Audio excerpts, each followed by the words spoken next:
Hello guys, I'm back. Bakla. Ulit itong mga manok na to, kanina pa kaya. Bale nga, dahil naisipan ko na naman mag-video, mag-vlog, ito yung unang kahiya na naisipan kong gawin sa video ito. Pagpasensya nyo na lang muna yung voice ko, and then pagpasensya nyo na din kung wala akong kaimik-imik dyan dahil nga may tulog sa loob, at for sure pag nagising yun, wala na namang mangyayaring video.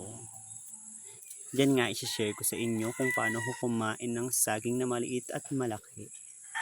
Unahin na natin yung saging na maliit. Okay, manood kayo.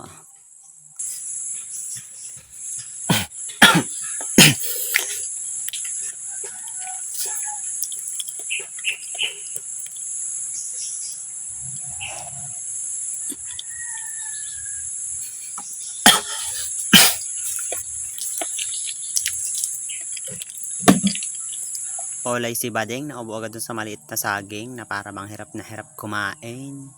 Diyos ko. Next na natin agad yung malaking saging para matapos na rin kahiya na ere at sobra ka na agad. Unang video talagang plakado ate.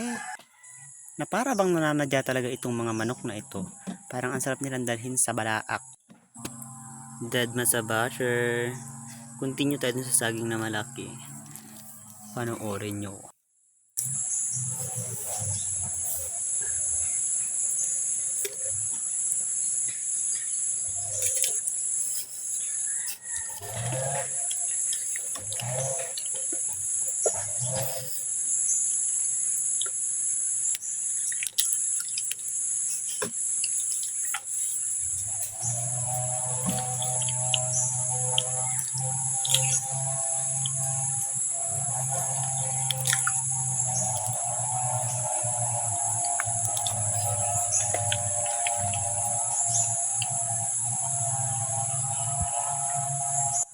Na para bang mas enjoy niyang kainin at isubo yung mas malaking saging.